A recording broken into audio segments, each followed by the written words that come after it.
歡迎收聽線上兒童廣播節目《懶瞓豬講故事》。今日要講嘅故仔係聖公會靈豐堂幼稚園品德兒童故事《閃亮的石頭》，作者阿粒。從前有一條小漁村，村民主要都係捕魚為生，啲人生活得好簡單淳樸。呢條漁村有好多礦石，唔同種類嘅石頭都有㗎，而有一嚿外表黑掹掹嘅石頭，就係喺呢條小漁村出世㗎啦。其他石頭好靚啊，但係我就黑掹掹，我都好想好似佢哋咁靚啊。有一日，有一個商人坐住船嚟到呢條小漁村賣金銀珠寶。好靚嘅外國珠寶啊，紅寶石、藍寶石、綠寶石、乜寶石都有啊。呢個商人嘅寶石又閃又圓，石頭好羨慕啊。於是佢問商人：商人，點先可以成為寶石啊？我唔知啊，我淨係識做買賣，或者你去揾去問比我聰明嘅人啦。所以石頭去咗問老海龜。老海龜，點先可以成為寶石啊？石頭，你想成為寶石啊？係啊，成為寶石就要耐性。即係咩意思啊？寶石唔係一日生成㗎，美麗需要時間慢慢打磨，所以你要有耐性。哦，成為寶石要有耐性，都唔難啊。仲有其他㗎，或者你去問下海草。於是石頭去咗問喺岸邊嘅海草。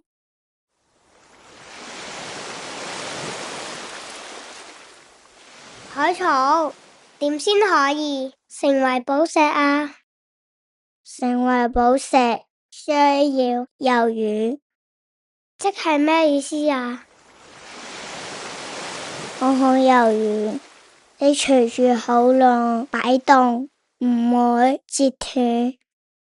寶石都要柔軟，令佢可以適應唔同嘅環境。哦，成為寶石要有耐性、柔軟，兩樣都唔難啊。仲有其他㗎，或者你去問下珊瑚。石頭又去咗問珊瑚。珊瑚，點先可以成為寶石啊？成為寶石需要合作。合作？係啊，好似我哋珊瑚四塊咁聚埋一齊，互相合作，先變成色彩繽紛嘅珊瑚礁。哦，又係喎，成為寶石要有耐性、柔軟、合作呢三樣嘢。唔止，仲有其他㗎。仲有邊個知啊？石頭聽咗珊瑚嘅意見，佢去咗問小蟹。小蟹，點先可以成為寶石啊？成為寶石需要勇敢。我雖然細小，但會勇敢保護自己。成為寶石要有耐性、柔軟、合作、勇敢。哇，真係好難啊！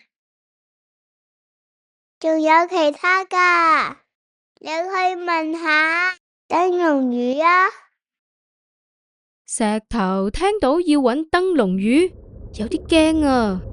因為燈籠魚有好尖好尖嘅長牙齒，但佢諗起小蟹都咁勇敢，佢都決定鼓起勇氣問：燈籠魚，點先可以成為寶石啊？成為寶石需要自信。我有過無數個愛人，必須相信自己，唔怕其他人目光，繼續向前。哦，我明白啦，唔該你啊。石頭沿住河邊走，一邊細細聲話：成為寶石要有耐性、柔軟、合作、勇敢、自信。哇，成為寶石好難啊！我覺得成為寶石需要真誠。原來係何小姐啊！佢知道晒石頭一路上問過咩動物，同埋見過咩人。真誠？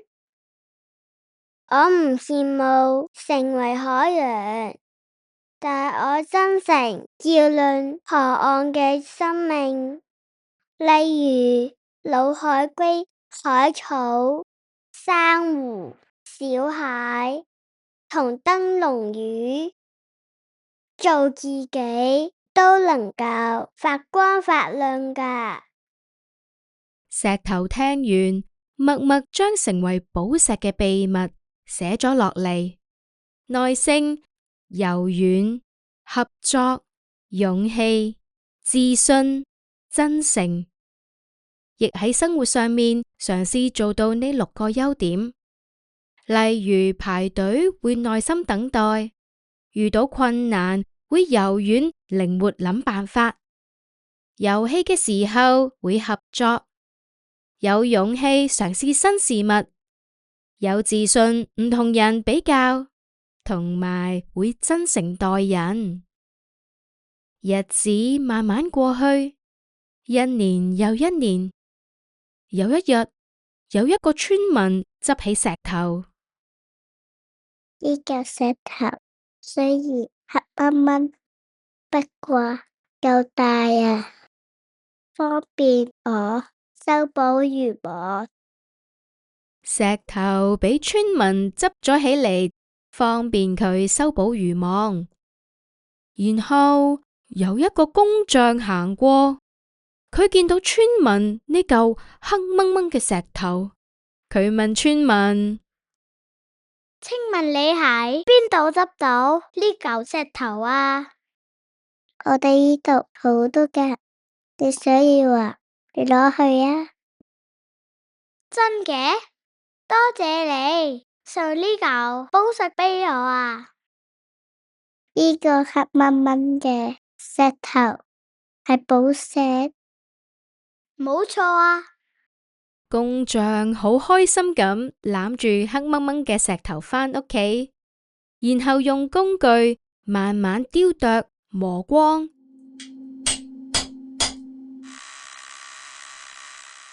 慢慢黑掹掹嘅石頭竟然變成咗一粒閃亮耀眼嘅石頭。